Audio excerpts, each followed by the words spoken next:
Hello everyone. आज का हमारा टॉपिक है कार्य और ऊर्जा।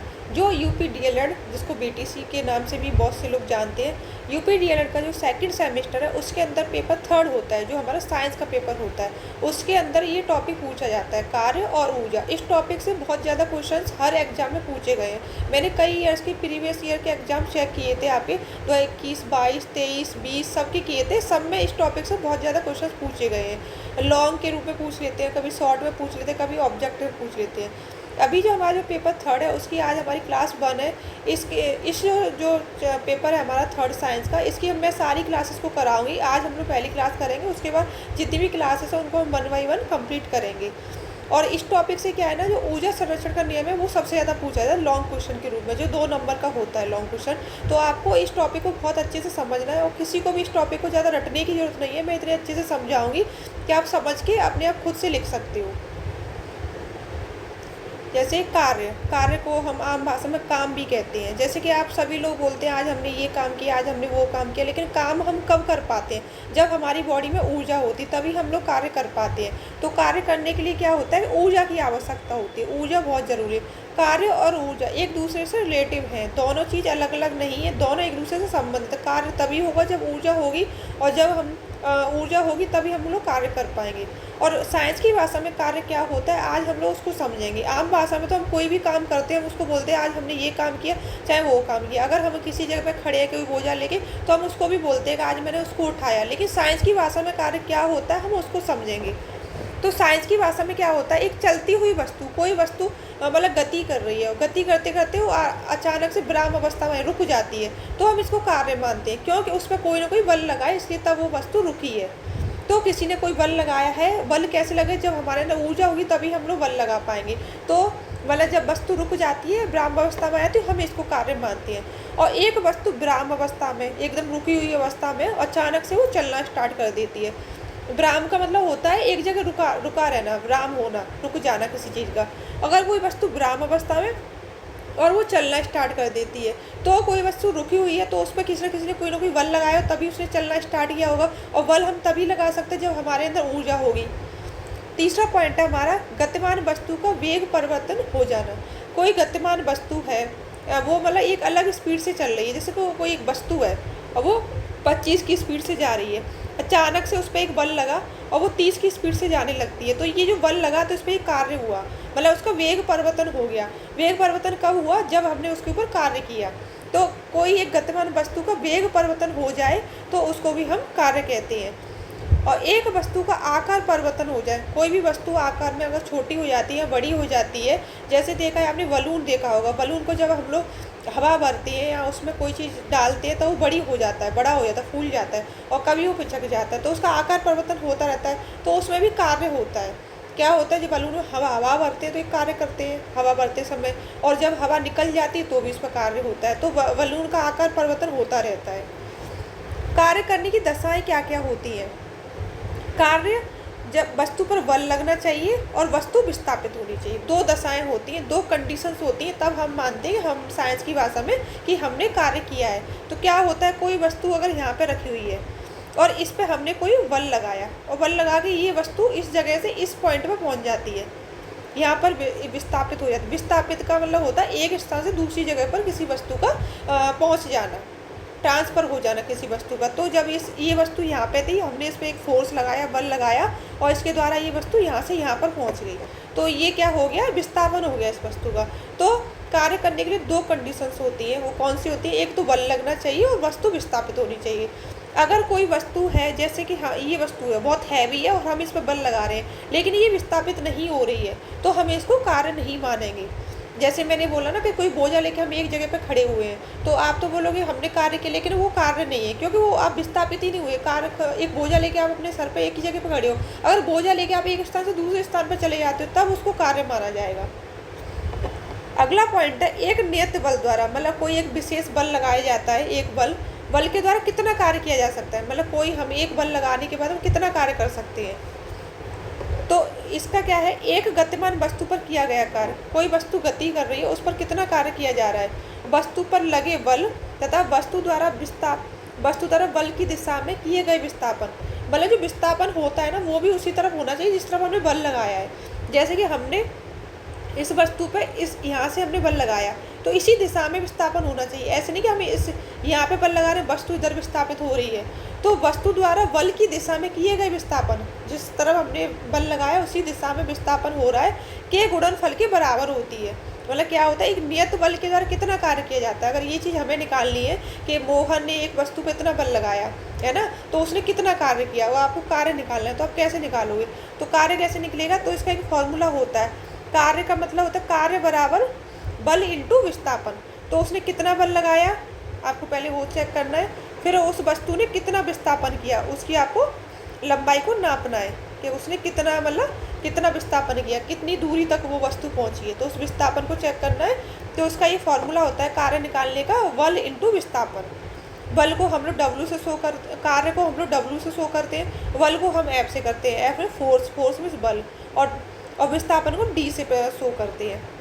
तो इसकी जो परिभाषा होगी, नियत बल के द्वारा किया गया कार्य कितना हो, एक गतिमान वस्तु पर किया गया कार्य वस्तु पर लगे बल तथा वस्तु द्वारा बल की दिशा में किए गए विस्थापन के गुणनफल के बराबर होता है। कार्य एक अदिश राशि है। अदिश राशि का मतलब होता है वो किसी भी दिशा में जा सकता है, मतलब कार्य हम किसी भी दिशा में कर सकते हैं, किसी भी डायरेक्शन में हो सकता है। कार्य का मात्रक, ये सबसे ज़्यादा इंपॉर्टेंट क्वेश्चन है जो ऑब्जेक्टिव है और शॉर्ट में कई बार पूछा गया है। कार्य का जो मात्रक है वो क्या है, कार्य का मात्रक है आपका न्यूटन मीटर या फिर जूल। मोस्टली ऑप्शन में क्या होता है, जूल दिया जाता है। तो कार्य का और ऊर्जा का एक ही मात्रक होता है, जूल। तो कार्य का मात्रक या तो न्यूटन प्रति मीटर, न्यूटन मीटर होगा या फिर जूल होगा, दोनों में से कोई भी एक होगा ऑप्शन में। और आपको दोनों याद रखना है। ये वाला जो क्वेश्चन है हर बार एग्जाम से पूछा गया, कई एग्जाम से पूछा गया है प्रीवियस ईयर में। तो इस क्वेश्चन को तो आपको अच्छे से याद रखना है कि कार्य का जो मात्रक है वो क्या है, कार्य का मात्रक है जूल। वेरी इंपॉर्टेंट ये।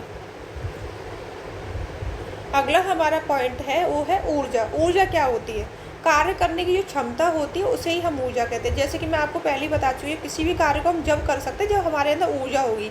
अगर हमारे अंदर कोई ऊर्जा नहीं तो हम कोई कार्य कर ही नहीं सकते हैं। इसलिए कार्य और ऊर्जा एक दूसरे से संबंधित है। तो कार्य करने की जो क्षमता होती है वो ऊर्जा होती है। किसी वस्तु में निहित ऊर्जा, निहित मतलब पहले से ही उसमें ऊर्जा जो उपस्थित होती है उसको बोलते हैं निहित ऊर्जा। उस वस्तु द्वारा किए जाने वाले कार्य के बराबर होती है। क्या होता है, किसी वस्तु के अंदर ऊर्जा, जैसे कि अब हम लोग हैं, हमारे अंदर कितनी ऊर्जा है, हम उस चीज़ को कैसे पता करेंगे, जब हम किसी वस्तु पर ताकत लगाते हैं और उस वस्तु, जैसे कि हमने एक टेबल को खिसकाया तो हमने उस टेबल को थोड़ा सा खिसका पाए। जैसे मान के चलो किसी टेबल में 10 किलो वजन है, हमने 10 किलो उस 10 किलो के टेबल को खिसका दिया, तो अब हमारे अंदर मतलब वो पता किया जाए कि हमने कितना कार्य किया या हमारे कितनी ऊर्जा है। तो हमारे अंदर उतनी ही ऊर्जा है जितनी उस वस्तु को हमने मतलब वस्तु को खिसकाया उस वस्तु के बराबर है। जिस वस्तु में इतनी ऊर्जा उतनी ऊर्जा हमारे अंदर है। तो जो वस्तु के निहित ऊर्जा और वस्तु द्वारा किए गए कार्य के बराबर होती है। जो हमने कार्य किया है वो और हमारी ऊर्जा दोनों बराबर होती हैं। कार्य करने वाली वस्तु में ऊर्जा की हानि होती है। जो व्यक्ति कार्य कर रहा होता है या तो उसमें तो ऊर्जा की हानि होती है, और जिस वस्तु पर कार्य किया जाता है उसमें ऊर्जा की वृद्धि होती है। जैसे जो व्यक्ति किसी टेबल को खिसका रहा है तो टेबल की ऊर्जा में तो वृद्धि होगी और हमारी ऊर्जा में हानि होती है। और जो ऊर्जा है वो भी एक अदिश राशि है, किसी भी डायरेक्शन में हो सकती है, जिसकी कोई दिशा नहीं होती, उसको हम अदिश बोलते हैं। और इसका ऐसा ही मात्रक जूल होता है। ये भी क्वेश्चन बहुत इंपॉर्टेंट है। ये दोनों क्वेश्चन हमेशा पूछे जाते हैं, वेरी इंपॉर्टेंट क्वेश्चन है ये। और ऊर्जा का सबसे बड़ा जो मात्रक होता है वो जो किलो जूल होता है। 1 किलो जूल में 1000 जूल होते हैं। ये दोनों क्वेश्चन बहुत इंपॉर्टेंट, जो मैंने बताया आपको कि कार्य का जो मात्रक है और ऊर्जा का जो मात्रक है, ये दोनों बहुत ज़्यादा पूछे जाते हैं, ये आपको याद रखना है। और कभी कभी डेफिनेशन पूछ ली जाती है कि ऊर्जा क्या होती है। कार्य करने की क्षमता है वो ऊर्जा होती है, और किसी वस्तु में निहित ऊर्जा उस वस्तु द्वारा किए गए कार्य के बराबर होती है। और कार्य करने वाली वस्तु की ऊर्जा खत्म होती है और जिस वस्तु पर कार्य किया जाता है उसकी ऊर्जा में वृद्धि होती है। ऊर्जा के रूप या प्रकार, ये ऐसे पूछा है ऊर्जा के प्रकार बताइए। तो ऊर्जा के ये प्रकार है: यांत्रिक ऊर्जा, गतिज ऊर्जा, ऊष्मीय ऊर्जा, विद्युत ऊर्जा और ध्वनि ऊर्जा, स्थितिज ऊर्जा, रासायनिक ऊर्जा, प्रकाश ऊर्जा और नाभिकीय ऊर्जा। ये हमारी ऊर्जा होती है। अब यांत्रिक ऊर्जा क्या होती है, कभी कभी ये पूछा जाता है यांत्रिक ऊर्जा के प्रकार बताइए। तो किसी वस्तु की जो गतिज ऊर्जा होती है और स्थितिज ऊर्जा का जो योग होता है, ये दो ऊर्जा का जो योग होता है वो यांत्रिक ऊर्जा होती है। किसी वस्तु गतिज और स्थिर ऊर्जा की योग को हम यांत्रिक ऊर्जा कहते हैं। किसी वस्तु की गति या स्थिति के कारण कार्य करने की जो क्षमता होती है उसको भी यांत्रिक ऊर्जा कहते हैं। ये दोनों डेफिनेशंस को आप याद रख सकते हैं। दो डेफिनेशन कभी कभी पूछा जाता है यांत्रिक ऊर्जा कितने प्रकार की होती है, तो यांत्रिक ऊर्जा गतिज ऊर्जा और स्थित ऊर्जा 2 प्रकार की होती है। ये इस तरह से भी पूछा जाता है, कभी कभी घुमा घुमा के क्वेश्चन पूछ लिए जाते हैं। यांत्रिक ऊर्जा हमेशा वही होती है, गतिज ऊर्जा और स्थित ऊर्जा दोनों को मिला दो तो यांत्रिक ऊर्जा बन जाती है। गतिज ऊर्जा क्या होती है? किसी वस्तु की गति के कारण कार्य करने की क्षमता को हम गतिज ऊर्जा कहते हैं। किसी वस्तु की गति के कारण जो हमें क्षमता मिलती है, जो हमें पावर मिलती है, कोई वस्तु गति कर रही होती है उससे हमें जो पावर मिलती है कार्य करने की क्षमता को हम गतिज ऊर्जा कहते हैं। गतिज ऊर्जा की जो कभी कभी क्या होता है उदाहरण का नाम दे के पूछ लिया जाता है कि मतलब जैसे इसके उदाहरण है, एक गतिशील क्रिकेट बॉल में कौन सी ऊर्जा होती है, तो जिसमें गतिशील वर्ड आ गया, गति वर्ड आ गया तो समझ लिया उसमें गतिज ऊर्जा है। कि गतिशील का मतलब क्या, तो गति कर रही है, तो गति करती हुई हर चीज़ के अंदर गतिशील ऊर्जा गतिज ऊर्जा होती है। जैसे गतिशील क्रिकेट बॉल मतलब वो गति कर रही है, भाग मतलब घूम रही है, मूव कर रही है। बहता हुआ पानी ये भी मूव कर रहा होता है। एक गतिशील गोली, बहती हुई हवा, एक गतिशील कार, एक दौड़ता हुआ खिलाड़ी। अगर कार रुकी हुई है तो उसके अंदर गतिज ऊर्जा नहीं है, अगर वो कार चल रही है तो उसके अंदर गतिज ऊर्जा है। ऊष्मीय ऊर्जा, इसको हम तापीय ऊर्जा भी कहते हैं। ऊष्मीय ऊर्जा, ऊष्मीय ऊर्जा क्या है? एक ऊर्जा का एक रूप होता है जो किसी पदार्थ के तापमान में परिवर्तन उत्पन्न कर देता है। क्या होता है, किसी पदार्थ का जो तापमान है अगर उसका ऐसे तापमान ठंडा है तो उसको गर्म कर देता है। उसमें मतलब वातावरण का एक मतलब होता है तापमान, जो टेम्परेचर होता है उसको चेंज कर देता है किसी भी पदार्थ की। वो ऊष्मीय ऊर्जा से क्या होता है, उसका जो पदार्थ का टेम्परेचर चेंज हो जाता है। तो ऊष्मीय ऊर्जा, ऊष्मा और तापीय ऊर्जा दो नेटवर्कों के बीच तापमान परिवर्तन को दर्शाती है। दो कोई वस्तु है उनके बीच में तापमान जो चेंज होता है उसको ये प्रदर्शित करती है, परिवर्तन को दर्शाती है। उदाहरण के लिए क्या है, एक गिलास गर्म चाय आपके आसपास के वातावरण के साथ साथ तापीय ऊर्जा रखती है। तो क्या होता है कि जैसे अब इसमें कैसे पूछा जाता है, पूछ लेते एक गिलास गर्म चाय है तो उसमें कौन सी ऊर्जा है, तो उसमें आपको याद रखना है उसमें ऊष्मीय ऊर्जा है। परमाणु ऊर्जा, ये परमाणु ऊर्जा क्या होती है, जैसे परमाणु नाभिक की परमाणु प्रतिक्रियाओं में परिवर्तन से उत्पन्न ऊर्जा। जैसे परमाणु के अंदर ना जैसे परमाणु कौन से होते हैं, इलेक्ट्रॉन, न्यूट्रॉन, प्रोटॉन्स होते हैं। उनके अंदर क्या होता है, कुछ रिएक्शंस हो रही होती है, कुछ प्रतिक्रियाएं हो रही होती हैं, जो उनमें जो परिवर्तन होता है उससे ये ऊर्जा उत्पन्न होती है, परमाणु ऊर्जा। तो इसमें क्या होता है, जैसे परमाणु संलयन होना, परमाणुओं का आपस में जुड़ना, परमाणु क्षय होना, परमाणुओं का मतलब टूट जाना, मतलब होता है ना समाप्त हो जाना, परमाणु विखंडन, परमाणुओं का टूटना आपस में, इन सब के जो होता है ना परिवर्तन से ये उत्पन्न होती है परमाणु ऊर्जा। ये तीनों इसके उदाहरण हैं। रासायनिक ऊर्जा, रासायनिक ऊर्जा, रासायनिक ऊर्जा क्या होती है, जब एक अणु या परमाणु रासायनिक रूप से प्रतिक्रिया करते हैं, मतलब किसी भी अणु या परमाणु में केमिकल रिएक्शंस हो रहे होते हैं या प्रतिक्रियाएं हो रही होती हैं, तो क्या होता है ये ऊर्जा निकलती है, रासायनिक ऊर्जा निकलती है। तब रासायनिक ऊर्जा कई रूपों में उत्पन्न होती है। जब अणु और परमाणुओं के अंदर रासायनिक प्रतिक्रियाएं हो रही होती तब रासायनिक ऊर्जा उत्पन्न होती है। जैसे कि बैटरी के अंदर रासायनिक प्रतिक्रियाएं होती हैं तब रासायनिक ऊर्जा निकलती है। इलेक्ट्रोकेमिकल सेल के अंदर होती है। ये वाला क्वेश्चन पूछा गया है, पेट्रोल में कौन सी ऊर्जा होती है, रासायनिक ऊर्जा होती है, केमिकल रिएक्शन होते हैं। रासायनिक ऊर्जा को क्या कहते हैं, केमिकल एनर्जी बोलते हैं, केमिकल एनर्जी।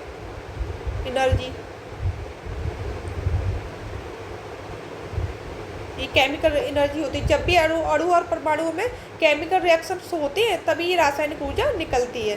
तो ये रासायनिक ऊर्जा के सबसे अच्छे उदाहरण क्या है, पेट्रोल है, इलेक्ट्रोकेमिकल सेल और बैटरी। कभी कभी पूछ लिया जाता है बैटरी में कौन सी ऊर्जा होती है, तो रासायनिक ऊर्जा होती है। पेट्रोल में कौन सी ऊर्जा होती है, रासायनिक ऊर्जा होती है। इसी तरह से क्वेश्चन पूछे जाते हैं, शॉर्ट में भी पूछे जा सकते हैं और बहुविकल्प भी पूछे जा सकते हैं। अगला पॉइंट हमारा विद्युत चुम्बकीय ऊर्जा। ये कौन सी होती है, विद्युत चुम्बकीय ऊर्जा तरंगों या फिर प्रकाश से उत्पन्न होती है। क्या होता है, सूर्य का जो प्रकाश होता है उसकी तरंगों से या उसके प्रकाश से ऊर्जा उत्पन्न होती है। और ये किसके अंदर पाई जाती है, रेडियो में पाई जाती है, एक्सरे में पाई जाती है, गामा किरणों में पाई जाती है, पराबैंगनी प्रकाश या यूवी रेज, पराबैंगनी जो किरणें होती हैं उसके अंदर पाई जाती है, माइक्रोवेव में पाई जाती है। ये ऊर्जा के सबसे अच्छे उदाहरण है। जैसे कभी पूछ लिया जाए माइक्रोवेव में कौन सी ऊर्जा होती है, तो विद्युत चुम्बकीय ऊर्जा होती है। और ये यूवी रेज जो निकलते, परावैंगनिक किरणें निकलती है, उसमें कौन सी ऊर्जा होती है? उसमें विद्युत चुम्बकीय ऊर्जा होती है। एक्सरे में कौन सी ऊर्जा होती है? विद्युत चुम्बकीय ऊर्जा होती है। तो मोस्टली क्या होता है, उदाहरण देके पूछा जाता है इसमें। ध्वनि ऊर्जा, अगला पॉइंट है ध्वनि ऊर्जा। ये क्या होती है? ध्वनि एक प्रकार की ऊर्जा है, लेकिन ध्वनि ऊर्जा कब पैदा होती है? ध्वनि के लिए क्या होता है, जिसके प्रसारित होने के लिए किसी न किसी माध्यम की आवश्यकता होती है। ध्वनि ऊर्जा जब उत्पन्न होती है जब वहाँ पे कोई ना कोई माध्यम होता है, जैसे ठोस या द्रव, गैस या हवा होते, तो उनके अणुओं में आपस में रिएक्शन हो रहा होता है, तभी ध्वनि ऊर्जा निकलती है। मतलब ध्वनि ऊर्जा क्या होता है, निर्वात में कभी ध्वनि ऊर्जा उत्पन्न नहीं होती है, जब कोई माध्यम होता है तभी ध्वनि ऊर्जा उत्पन्न होती है। जैसे हम लोग एक दूसरे से बात करते हैं, तो यहाँ पे हवा है तभी हम लोग एक दूसरे से बात कर पाए, तभी हम एक दूसरे को सुन पा रहे थे, क्योंकि जब माध्यम होता है तभी ध्वनि ऊर्जा उत्पन्न होती है, और जब कोई माध्यम नहीं होता है तो ध्वनि ऊर्जा उत्पन्न नहीं होती है और हमें सुनाई नहीं देती है। जब एक दूसरे से बात करते हैं तो ध्वनि ऊर्जा उत्पन्न होती है। अगला पॉइंट हमारा गुरुत्वीय ऊर्जा। गुरुत्वीय ऊर्जा में दो कणों के बीच आकर्षण सबसे महत्वपूर्ण शक्ति होता है। गुरुत्वीय ऊर्जा में क्या होता है, दो कणों के बीच में एक आकर्षण होता है, मतलब वो एक दूसरे से चिपकने की कोशिश करते हैं, बहुत ज़्यादा आकर्षण होता है। और इसका सबसे अच्छा उदाहरण क्या है, पृथ्वी में क्या है, गुरुत्वीय ऊर्जा पाई जाती है, जिसकी वजह से क्या होता है, हम लोग खड़े हो पाते, चल फिर पाते, सारी वस्तु अपनी अपनी जगह पे स्टेबल रहती है। अगर पृथ्वी पर गुरुत्वीय ऊर्जा न हो तो क्या होता है, यहाँ पे वायुमंडल भी न हो। गुरुत्वाकर्षण ऊर्जा के कारण ही पृथ्वी में वायुमंडल की उपस्थिति है। मतलब पृथ्वी पर ये गुरुत्वीय ऊर्जा है, इसके कारण हर चीज़ बहुत सिस्टमेटिक तरीके से हो रही है। अगर पृथ्वी पर ये गुरुत्वीय ऊर्जा न हो तो ये सब कुछ ऐसे हवा में उड़ रही होती चीज़ें, हर चीज़ अपनी जगह व्यवस्थित नहीं होती, हर चीज़ इधर उधर हवा में उड़ रही होती। अगला हमारा पॉइंट है स्थितिज ऊर्जा। स्थितिज ऊर्जा क्या होती है कि विश्राम के कारण उत्पन्न होने वाली ऊर्जा है। विश्राम मतलब होता है कोई भी अवस्था कोई भी वस्तु विश्राम की अवस्था में है, या लेटी हुई है, या मतलब एक जगह पर ठहरी हुई है, तो उसमें क्या होता है, स्थितिज ऊर्जा पाई जाती है। क्या होता है कि धनुष की डोरी, तनी हुई जो धनुष की डोरी होती है, तो उसमें भी एक स्थितिज ऊर्जा होती है। तनी हुई जो डोरी होती है, इसमें धनुष चढ़ा हुआ रहता, धनुष पर इसमें जो तीर है ना चढ़ा हुआ रहता है, तब डोरी तन जाती है, तो उसमें स्थितिज ऊर्जा होती है।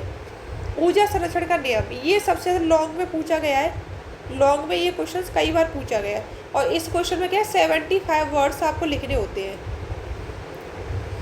तभी इस क्वेश्चन पर आपको पूरे नंबर मिलते हैं। तो ये क्या क्वेश्चन है, ये पूछा जाता है कि ऊर्जा संरक्षण का नियम क्या है। तो जब ऊर्जा एक रूप से दूसरे रूप में रूपांतरित हो सकती है, मतलब बदल सकती है। ऊर्जा का क्या होता है, ना तो हम उसको पैदा कर सकते ना हम उसको नष्ट कर सकते हैं। ऊर्जा को सिर्फ हम लोग एक रूप से दूसरे रूप में रूपांतरित कर सकते हैं, बदल सकते हैं, एक रूप से दूसरे रूप में बदल सकते हैं ऊर्जा को, और ना हम इसकी उत्पत्ति कर सकते हैं, ना उत्पत्ति होती है, ना ही इसका विनाश होता है। और ऊर्जा की कुल जो मात्रा होती है वो अचर होती है। और जब ऊर्जा का जो रूपांतरण होता है ना, उस समय क्या होता है, कुछ ऊर्जा बेकार हो जाती है। जैसे कि कभी परमाणुओं के अंदर हो रहा होता है, तो उसमें क्या होता है कि कुछ आवाज़ें निकलती हैं, कुछ प्रकाश निकलता है, तो उसके द्वारा क्या होता है, कुछ ऊर्जा नष्ट हो जाती है। लेकिन जो निकाय होता है, जिसके अंदर जो ऊर्जा प्रेजेंट होती है, उसकी कुल ऊर्जा अपरिवर्तित रहती है, वो बिल्कुल बदलती नहीं है निकाय के अंदर की। अब इसमें क्या पूछा जा रहा है, एक वस्तु के मुक्त पतन के समय ऊर्जा संरक्षण। कोई वस्तु है, उसको हम ऊपर से नीचे की तरफ छोड़ रहे हैं, तो उस समय जो ऊर्जा संरक्षण का नियम है वो किस तरह से कार्य करता है। तो जो वस्तु का जो द्रव्यमान होता है, हम उसको m से दर्शाते हैं, m मानते हैं, और उसकी ऊंचाई को हम h, तो उसकी जो स्थितिज ऊर्जा जो होती है वो mgh होती है। तो उस वस्तु की जो स्थितिज ऊर्जा क्या पाई जाएगी, mgh।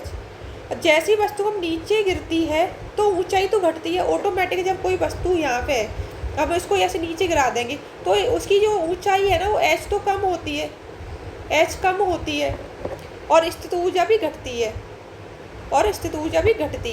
ये दोनों घटती है। ये मतलब इसकी ऊंचाई भी घट रही है और स्थितिज ऊर्जा भी घट रही है। लेकिन ऊंचाई से जब वस्तु ऊंचाई h पर जब गतिज ऊर्जा शून्य रहती है, यहाँ पर गतिज ऊर्जा शून्य रहती है, क्योंकि वो गति नहीं कर रही, एक ही जगह पर रुकी हुई है ना। तो यहाँ पे जब ऊंचाई पे क्या होता है, वस्तु की गतिज ऊर्जा वो शून्य रहती है। लेकिन वस्तु जैसे ही नीचे गिरती है, वस्तु नीचे गिरते समय या बढ़ती है। जब वस्तु को नीचे हम गिराते हैं ऐसी स्पीड से, तो इसकी गतिज ऊर्जा ना बढ़ जाती है, क्योंकि वस्तु गति करना स्टार्ट कर देती है। क्या होता है, ऊंचाई पर जो वस्तु की जब जो वस्तु होती है उसकी गति ऊर्जा शून्य होती है, जैसे ही वो नीचे गिराते हैं तो उसकी गति जो गति है ना वो बढ़ जाती है, तो गति ऊर्जा भी बढ़ जाती है। तो मुक्त पतन के समय क्या होता है, किसी बिंदु पर स्थित ऊर्जा और गतिज ऊर्जा का योग समान रहता है। किसी बिंदु पर मतलब एक बिंदु जो ऊपर वाला है ना, इस बिंदु पर दोनों समान होती है, गतिज ऊर्जा भी और स्थित ऊर्जा भी, क्योंकि तब उसमें गति नहीं हो रही तो गतिज ऊर्जा शून्य हो गई और स्थित ऊर्जा तो उसमें है ही वहाँ पर। तो क्या होता है कि तो गतिज ऊर्जा का योग समान रहता है। अब इनका जो सूत्र है, गतिज ऊर्जा का जो सूत्र होता है वो होता है 1/2 mv²। ये तो होता है गतिज ऊर्जा का सूत्र, और ये होता है mgh, ये होता है स्थिर ऊर्जा, और ये दोनों अक्षर होती हैं, अक्षर होती हैं। मैंने कुछ जो इंपॉर्टेंट क्वेश्चन जो आपके प्रीवियस एग्जाम से पूछे गए मैंने उनको भी ऐड किया है, जो इस टॉपिक से कौन कौन से क्वेश्चन आपके एग्जाम से पूछे गए हैं। तो अभी हम उनको भी देख लेते हैं कि कौन कौन से क्वेश्चन पूछे गए हैं और उन क्वेश्चनों को मैंने अपने इस वीडियो में कवर किया है कि नहीं किया है। आपके जो क्वेश्चन पूछे गए हैं 2022 में ये 3 क्वेश्चन पूछे गए हैं। ये ऊर्जा संरक्षण का नियम क्या है, यांत्रिक ऊर्जा कितने प्रकार की है, जो मैंने आपको बताया गतिज ऊर्जा, स्थितिज ऊर्जा, ये 2 प्रकार की ऊर्जा होती है। और एमकेएस पद्धति में ऊर्जा का मात्रा क्या होता है, जूल होता है। ये भी मैंने आपको बताया। पेट्रोल में कौन सी ऊर्जा आती है, रासायनिक ऊर्जा होती है। ऊर्जा किसे कहते हैं और विभिन्न प्रकार की ऊर्जा का संक्षिप्त वर्णन की, ये भी मैंने बता दिया। ये देखिए 2023 में ये पूछे गए, 22 में 3 पूछे गए, 20 में भी 2 पूछे गए। और जूल किसका मात्रा है, कार्य और ऊर्जा दोनों का है। नाभिकीय ऊर्जा क्या हो, किसे कहते हैं, उसका उपयोग क्या है, वो नाभिकीय संलयन और जो नाभिकीय विखंडन होता है वही नाभिकीय ऊर्जा होती है, जो मैंने अभी आपको बता दिया। अगर आपको वीडियो पसंद है, thank you so much watching this video. अगर आपको वीडियो पसंद आता है और वीडियो आपको अच्छे समझ आया तो मुझे कमेंट्स करें एंड चैनल को सब्सक्राइब करें और वीडियो को शेयर करें।